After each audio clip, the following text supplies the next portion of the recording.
Esse é o Mundo em Revolução e nós vamos falar agora sobre a situação na Ucrânia, hoje dia 11 de outubro de 2024, 9 horas da manhã aqui no Rio de Janeiro, 3 horas da tarde lá em Kiev, no momento que eu gravo esse vídeo, e tivemos mais um ataque com drones russos ontem, né? Atingiu principalmente a região de Odessa aqui, nenhum dano significativo, porém, né?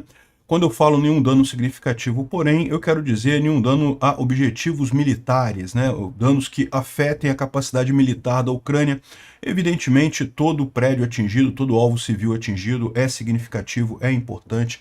A vida sempre é importante, né?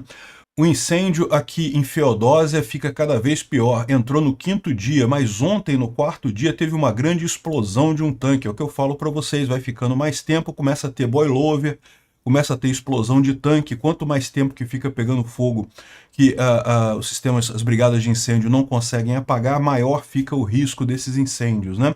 Então a situação aqui está bastante crítica. Na linha de frente, nenhuma grande mudança. Houve um avanço russo aqui em Kursk. Eles chegaram na cidade de Novo Ivanivka. Os ucranianos estão se protegendo aqui. Não chegaram a perder a cidade, mas está tendo batalha por aqui. Mas nenhuma mudança significativa em toda a linha de frente, né?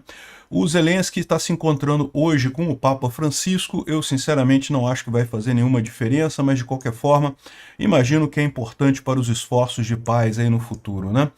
Tem até a imagem dele aqui com o Papa Francisco neste momento. A situação política no Kremlin parece cada vez mais desesperada. O embaixador russo nos Estados Unidos lançou um monte de ameaças nucleares e coisa e tal. Aquela coisa típica que se fala quando bate o desespero lá nos russos, né? E, bom, vamos ver o que vai acontecer lá no Kremlin, mas o Putin já está quebrando a lei lá no Turcomenistão. Vocês sabiam, o Turcomenistão tem uma lei que proíbe carros pretos. Por algum motivo, né? A gente não pode falar nada. Aqui no Brasil tem um monte de lei idiota também, tem o Alexandre de Moraes proibindo X, tem um monte de idiotice mesmo. Isso aí é só mais uma idiotice, né? Porque segundo os legisladores lá do Turcomenistão, carros brancos indicam pureza e não sei o que lá, então só pode ter carro claro lá, não pode ter carro escuro, né? E o Putin foi lá num carro escuro, tá infringindo a lei do outro país. Não vai acontecer nada com ele, lógico, mas a situação no Kremlin pode levar a alguma coisa assim, né? Vamos falar sobre esses e outros assuntos em detalhes. Essas notícias foram sugeridas por caminhoneiro marítimo cubano em fuga, ninguém significante no final das contas e várias outras pessoas. Obrigado aí ao pessoal que sugeriu as notícias lá no nosso site, no wrevolving.com, e obrigado a você que está assistindo o nosso vídeo. Se você gosta do nosso conteúdo, por favor, deixe o seu like e se inscreva aqui no canal, né? Pois bem, aqui tá, os russos lançaram 66 drones Shahid, dos quais 29 foram derrubados pela defesa antiaérea ucraniana e 31 caíram devido a sistemas de guerra eletrônica, né? Teve também outros 2 que voltaram para a Rússia por algum motivo. Ou seja, no final das contas, 29 mais 31 dá 60, menos 2, 4 drones atingiram alvos na Ucrânia, né? E quando eu falo novamente que são alvos insignificantes, eu quero dizer do ponto de vista militar. Evidentemente, qualquer ataque, qualquer alvo atingido, qualquer pessoa ferida, qualquer casa destruída é algo significante do ponto de vista humano, do ponto de vista das pessoas envolvidas. O ponto é, do ponto de vista militar, não houve nada significativo, né? Agora, teve também 2 mísseis que atingiram alvos aqui na Ucrânia, não consta que tenham sido derrubados, então atingiram seus alvos na Ucrânia, né? Ontem circulou de uma conta de um Russet aí, algo sobre terem atingido um Patriot, o que é falso, não tem nenhuma lógica isso daí, né? Bom, aqui a explosão, o momento da explosão do tanque lá em Feodósia, né? Vocês lembram, há 5 dias atrás, os ucranianos atingiram um depósito de combustível aqui em Feodósia, um grande depósito de combustível, talvez o maior aqui da região da Crimeia. O objetivo é, a Crimeia ela já tem dificuldade de abastecimento de combustíveis, porque os russos não podem usar a ponte da Crimeia, porque ela está danificada desde aquele ataque em 2022, não podem usar os ferryboats ferroviários, né, que transportam trens, porque foram destruídos pelos ucranianos, e não podem usar as linhas férreas daqui, porque também estão suscetíveis a ataques ucranianos. Então, O fato é que os russos têm muita dificuldade de abastecer a Crimeia com combustíveis e os ucranianos agora estão forçando, né, estão destruindo esse depósito de combustível aqui. A minha expectativa é que eles estão querendo forçar os russos a passarem vagões tanques de combustível na ponte da Crimeia para facilitar o trabalho que eles têm agora de destruir essa ponte da Crimeia, né?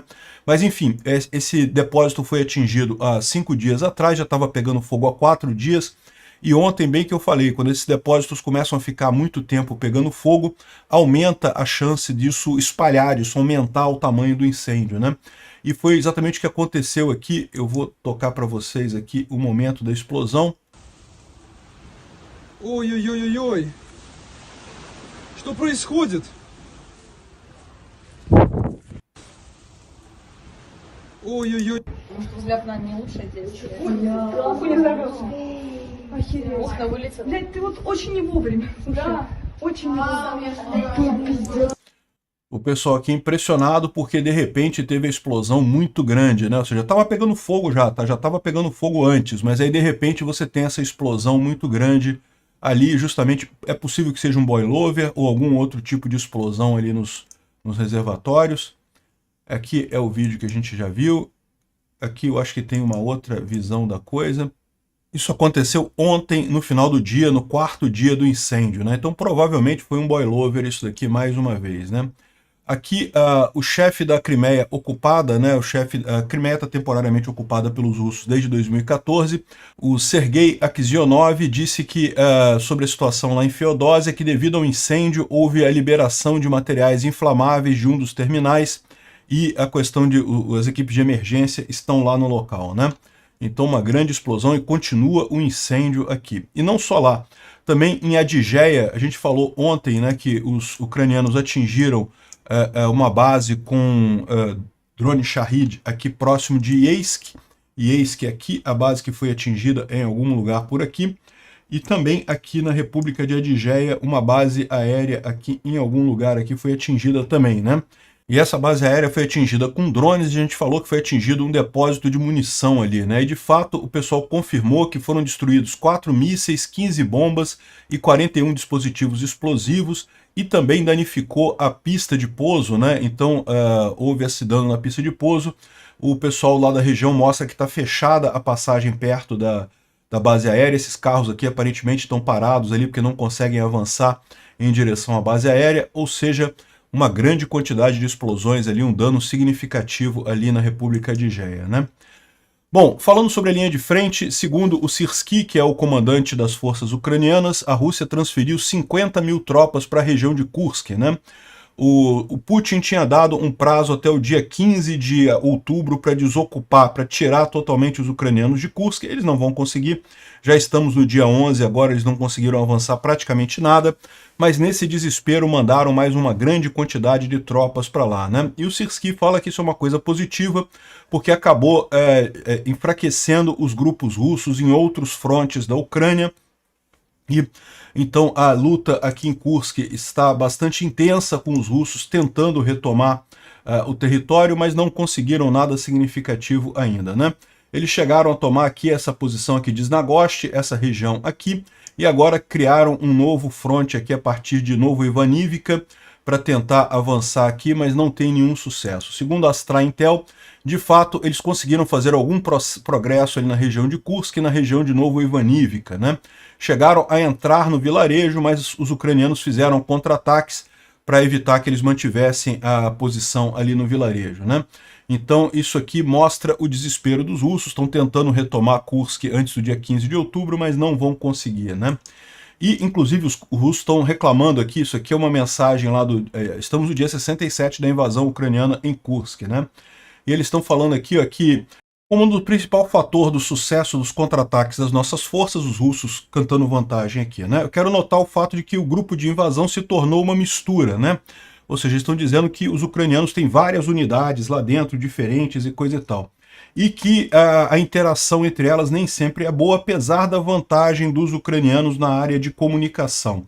Isso é um claro exemplo de como esse mosaico de ordens de combate, feito de pedaços e coisas, acaba tendo pouca efetividade nas ações. Ele está falando aqui, ele está elogiando os russos, criticando os ucranianos, mas ao mesmo tempo falando que os russos têm esse mesmo problema, né? Como disse o Sirski aqui, os russos mandaram um monte de tropas de um monte de unidades que estavam na linha de frente ali na região de Donetsk, Luhansk, e mandaram lá para Kursk. Então é uma grande emaranhado de grupos diferentes, eles também têm este problema, né?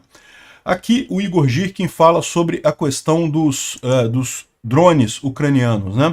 Eu também quero de novo trazer a atenção de vocês para o tópico dos drones ucranianos no território russo. Não é possível me calar sobre isso, uma vez que objetos estão queimando, né? Ele está falando aqui dos depósitos de munição que os ucranianos têm atingido lá na Rússia. A gente falou sobre isso há 2 dias atrás, os ucranianos atingiram um grande arsenal ali na região de Briansk, há uma semana atrás atingiram lá em Tver, né? Bom, nós não podemos mover todos os depósitos e objetos mais para fundo do interior, porque isso seria sem sentido.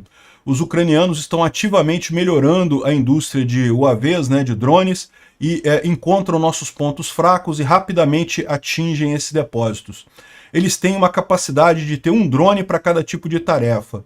E os ucranianos, rohol é um termo pejorativo que eles usam para os ucranianos, tá? Está calculando tudo dentro do máximo benefício econômico. Eles têm uma grande quantidade de UAVs com várias modificações, desde drones de papelão até coisas sérias com um alcance significativo e uma carga significativa. E a parte mais triste é que não tem nenhum obstáculo para o uso, né? Isso precisa ser resolvido. Preferivelmente o dia antes de ontem, ou seja, tem que ser resolvido muito rápido, né? Estamos aguardando os ucranianos ficarem sem UAVs ou sem locais de interesse. Ficar aguardando os ucranianos ficarem sem drones ou sem lugares com interesse para atingir é simplesmente ridículo, né? Temos que melhorar nossa defesa antiaérea. Boa sorte aí, os russos estão tentando fazer isso desde o início da guerra e não conseguem, né? Bom, falando aqui sobre os mapas do Poulet-Volant, nenhuma mudança aqui na região de Kupiansk, né? Os russos fizeram esse avanço aqui em Pischane, mas não conseguem chegar aqui no Ribeirão Oskil, aqui no rio Oskil. Aqui também em Toretsk continua a batalha aqui na cidade, mas também não tem nenhuma novidade aqui, nenhum avanço russo por aqui. Aqui na região de Grodivka, né, próximo de Pokrovsk, teve um minúsculo avanço russo aqui, mas nenhuma alteração de fato. Como a gente fala para vocês, os russos pararam aqui em Pokrovsk, não conseguem avançar mais.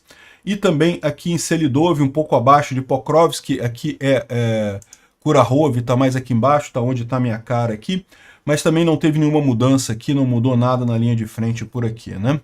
E tem aqui também uma visão de Kursk, mostrando que os russos avançaram aqui em direção a Ivanivka, aquilo que a gente falou. Teve um avanço russo aqui sim, mas também não é nada significativo nessa região. E curioso que esse mapa aqui mostra como as forças ucranianas ainda têm um saliente muito grande aqui, próximo de Korenevo, né? Korenevo chegou a ser tomada pelos ucranianos, os russos retomaram aqui nessa ofensiva deles, mas esse avanço russo aqui é preocupante aqui em Ivanivka, mas ainda está sob controle a situação aqui, né? O fato é que os russos não vão conseguir atender a promessa do Putin de retomar a área até dia 15 de outubro, né? O Instituto para Estudo da Guerra fala aqui sobre os ataques ucranianos contra depósitos de munição em Krasnodar Krai e na República de Adjeia. A gente já falou sobre isso ontem, né? Então não tem muita novidade por aqui. Ele coloca aqui que pode ter sido significativo o número de cápsulas de artilharia e munição destruídos ali, né? Bom, o Zelensky chegou agora no Vaticano para se encontrar com o Papa Francisco, né? Ele já teve aqui o Papa, já se encontraram com o Papa Francisco aqui, já estão conversando ali no Vaticano. Eu não sei o que vai vir dessa reunião, não creio que seja nada muito significativo. O Papa Francisco é um comunista safado, não vai melhorar em nada, coisa alguma, mas enfim, acho que é papel do Zelensky conversar com esse pessoal todo, né? E é importante notar que ele fez essa viagem, ele foi à Croácia, ele foi à Inglaterra, ele foi à França e agora está na Itália. 2 dias do Zelensky, isso daí, impressionante realmente a vida do cara, como é que ele consegue todo esse tempo, né? Toda essa agenda. Ele se encontrou também com a Meloni lá na Itália, né, e agora está se encontrando com o Papa por lá também, né. Tem uma thread muito interessante sobre defesa antiaérea aqui, falando da origem dos S-300 russos, né? E ele explica aqui que o S-300 surgiu na era soviética ainda, tanto que a Ucrânia também tem muito S-300. O S-400 foi uma derivação do S-300, né? E ele explica que a origem dessa história toda, né, que foi, na verdade, no final da Guerra Fria, os americanos desenvolveram mísseis com capacidade de navegação de terreno, ou seja, o míssil consegue subir e descer seguindo o terreno, e aí ele consegue, portanto, voar muito baixo, e com isso os sistemas antiaéreos, o sistema de defesa antiaérea que os soviéticos tinham na época, não davam conta de resolver esses mísseis que voavam muito baixo, né? E essa foi o foco do S-300, né? Começou o desenvolvimento nos anos 70, aí eles falam aqui sobre todo o desenvolvimento, quem estava envolvido, a mudança nos radares, a mudança toda necessária, e principalmente tinham que ser mísseis que estivessem prontos para serem lançados, não pode ter preparação nenhuma, porque um míssil que está andando perto do solo ele vai ser identificado muito perto do alvo, ele tem que ser derrubado muito rápido, né? Então eles fizeram todo esse projeto lá do S-300 que ficou pronto em 1990, ou seja, na época da queda da União Soviética, né? Quando ficou pronto, o primeiro S-300 operacional estava em 79, mas o primeiro que foi mostrado publicamente foi em 1990, no final da União Soviética, né? Então essa é a origem do S-300 que acabou gerando toda a família atual de defesas antiaéreas russas, particularmente o S-400, o S-500, o S-350 e coisa e tal. Então é curioso ver essa história desses sistemas. Repara como é que a União Soviética sempre correndo atrás dos americanos, né? E é isso que eu falo para vocês. A indústria bélica americana está sempre muitos passos na frente da Rússia. É uma questão dos americanos quererem para simplesmente dar essa tecnologia para os ucranianos e acabar com essa história toda, né? Bom, e por falar em russos não conseguirem competir com os americanos, o Su-57, que é o jato mais moderno russo, ele ainda está em desenvolvimento, ainda não está sendo usado na guerra, mas a produção dele parou devido à falta de eletrônicos, né? Os russos não conseguem mais produzir Su-57 devido à falta de componentes do Ocidente nisso daqui. Então isso realmente é um problema para os russos, como a gente já falou. O pessoal que fala que sanções não afetam nada está absolutamente enganado. Mais um problema aqui. E lembra, isso se soma ao problema da economia que a gente falou ontem, né? A economia russa está realmente colapsando completamente. O Putin tem também o dilema da falta de pessoal, né? Não apenas para a indústria bélica, como também na linha de frente. A Rússia está com cobertor curto. Como perde 1000 soldados todo dia lá na Ucrânia, desde o início desse ano, a dificuldade de repor esse pessoal é cada vez maior, né? Eles têm problema com os conscritos, né, de forçar o pessoal conscrito a lutar, são pessoas com muito pouco treinamento, a contratação de soldados está cada vez mais difícil, o pessoal exige cada vez mais dinheiro para assinar um contrato, e lógico, o Putin pode fazer a mobilização forçada, mas isso é algo que politicamente é muito complicado para ele, né? E nesse desespero todo a gente tem a informação de que o embaixador da Rússia saiu dos Estados Unidos avisando de catástrofe nuclear e coisa e tal, e vocês sabem o que isso quer dizer, né? Que vai haver uma catástrofe nuclear? Não, não vai. O Putin não vai usar armas atômicas, ele sabe que não pode. A superioridade americana é tão grande que se o Putin fizer isso, aí essa guerra acaba rapidamente, né? Mas eles usam essas ameaças nucleares sempre que estão desesperados. Então esse é o recado que você tem que ler aqui. Russos estão desesperados, né? Segundo algumas informações, está havendo um grande banho de sangue no Kremlin. Lembra do Kadyrov reclamando, a gente falou sobre isso ontem, né? Reclamando de alguns deputados lá na Rússia, tá tendo muita comunicação de brigas entre subordinados do Putin. Isso indica fraqueza do Putin, né? Isso indica um banho de sangue no Kremlin que deve estar acontecendo neste momento. E, bom, e por final, só uma nota de curiosidade aqui.